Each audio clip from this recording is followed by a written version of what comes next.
May 5, 2018, 11:10 a.m. Donald Trump is extremely familiar with gambling. Before becoming the President of the United States, Trump was a real estate magnate with casino properties in gambling cities like Atlantic City, Las Vegas and elsewhere. And he's never dropped the gaming mentality. Indeed, playing his foes against each other is what got him into the White House in the first place. In the dispute over steel and aluminum tariffs, Trump proved again this week that he sees politics in much the same way as he does casinos, as a big game in which he wants to write the rules and be the croupier at the same time. Trump already abandoned the playing field of the World Trade Organization, WTO, with its clear provisions for tariffs and procedures for resolving disputes back at the end of March.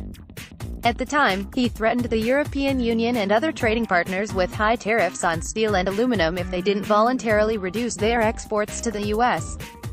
He issued an ultimatum, which he extended by a month this week. Trump is also using the carrot-and-stick approach in his relations with China. He ultimately threatened billions in tariffs against the country, but then dispatched a delegation this week to negotiate with Beijing. The president has disparaged the WTO, but his administration has also lodged its own complaints with the WTO's dispute settlement court as part of his trade tiff with adversaries.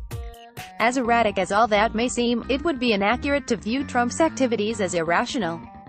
Economists often use game theory to explain why countries sign trade deals and establish rules, and why they then break them. It can also be used to explain Trump's behavior. Trump's economic premises may be wrong, but going by his own logic, he is playing the game skillfully, says Christian Rieck, a game theory expert at the Frankfurt University of Applied Sciences. The president's declared goal is that of reducing the U.S. current account deficit from its 2017 level of more than $466 billion. In particular, the U.S. imports more goods from places like China, Japan, Germany and the EU than it exports in return. Sowing discord. The sources of the trade deficit are varied and complex, but Trump is intent on addressing the problem primarily via trade policy. He wants to force his partners to lower import tariffs for products from the U.S. or to limit their exports to America through quotas. To achieve that, Trump is sowing discord among trading partners and he is attempting to negotiate bilaterally, thus undermining the WTO. From his perspective, Trump has already scored some preliminary victories. South Korea and Argentina have announced they will limit their steel exports to the U.S., while Australia and Brazil could soon follow suit.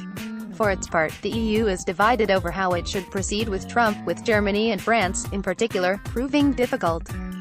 Chancellor Angela Merkel and President Emmanuel Macron represent different interests, something that even German members of the European Parliament find irksome. We need less Merkel and Macron when it comes to trade issues and more Malmstrom, says Daniel Caspary, a trade expert with the conservative Christian Democrats in the European Parliament. Cecilia Malmstrom is the European Commissioner for Trade and she is prone to remain tough in her position toward Trump. She is also eager to remain within the framework of the WTO, whose authority the U.S.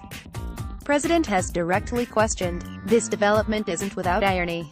It was largely the United States that initiated the General Agreement on Tariffs and Trade, GATT, after World War II and later the WTO. It enabled the U.S. and other countries to escape a dilemma they were facing. It's the prisoner dilemma that explains the existence of the WTO, says Gabriel Felbermayr, director of the IFO Center for International Economics in Munich. Under this game theory model, two prisoners who have been accused of a crime committed jointly are interrogated separately. If neither says anything, then they are both convicted and sentenced to shorter jail sentences for smaller, provable offenses. If only one confesses, then that prisoner is freed and the other receives the stiffest sentence. If both confess, then both get stiff sentences but not the stiffest. The dilemma for the prisoners is that they are unable to coordinate their responses. That's why the rational decision is for both to confess to avoid the maximum penalty. But the two would be in a better position if they had been able to cooperate with each other.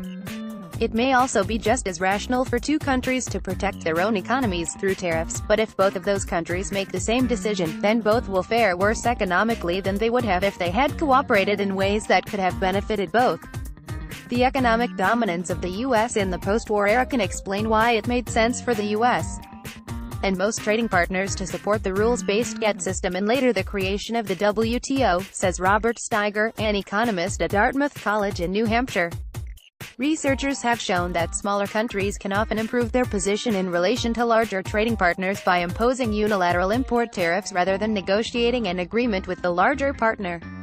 But if all potential trading partners do the same, then it damages the major trading power just as it does the smaller countries.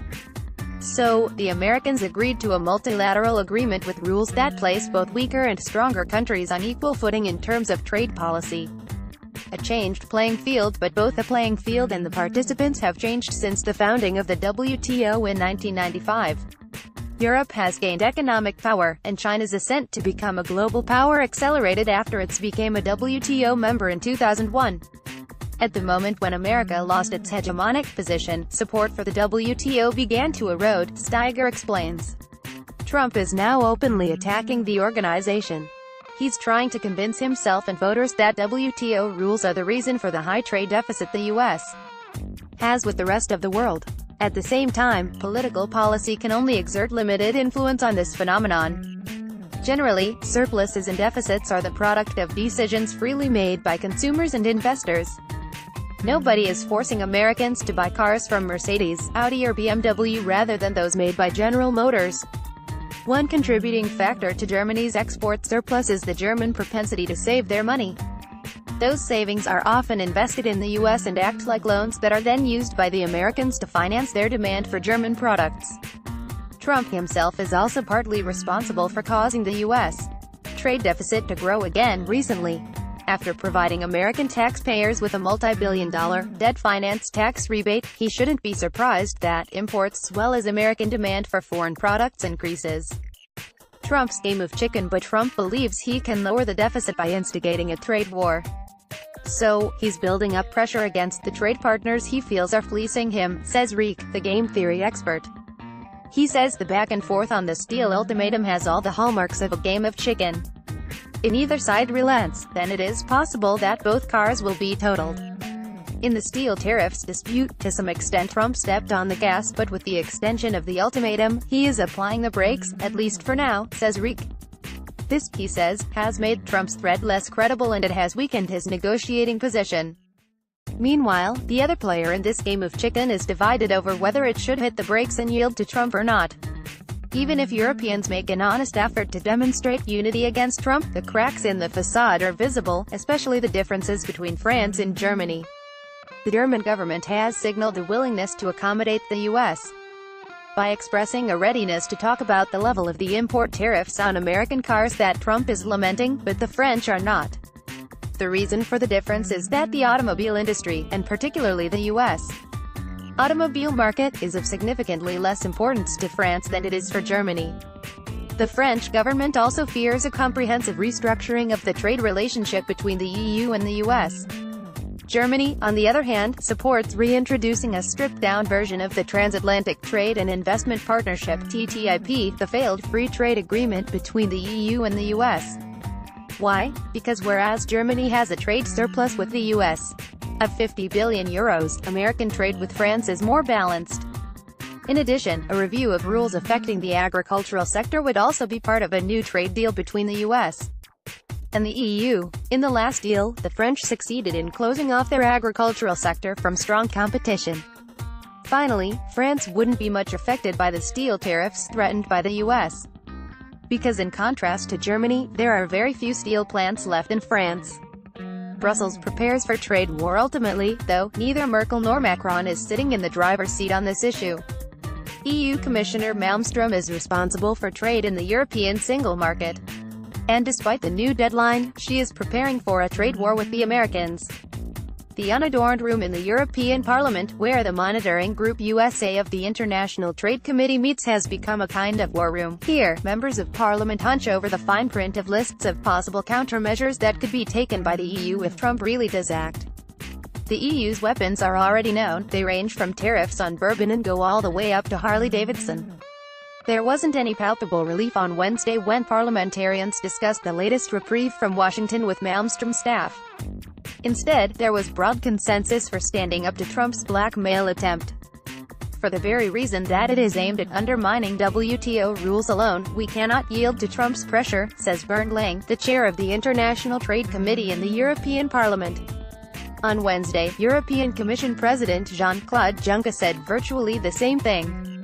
Trade expert Felbermayr, however, believes it is still possible that the Europeans might ultimately agree to Trump's logic of bilateral negotiations and, if necessary, also interpret the WTO rules more loosely.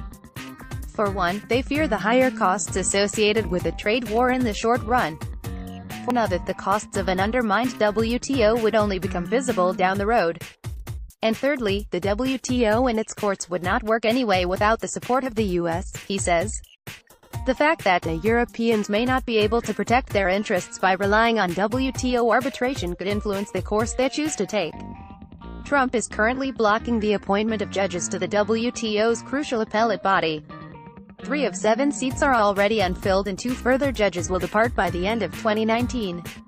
At that point, the body would become incapable of doing its job. Furthermore, U.S. government is justifying the new tariffs as being crucial to national security interests, thus circumventing WTO rules. It's uncertain whether the EU or China could have any legal leverage over that argument. A new trade regime. It's possible that the 3 major economic blocs are cautiously approaching a new trade system that would not be based first and foremost on a global treaty like the WTO, but on bi- and trilateral deals.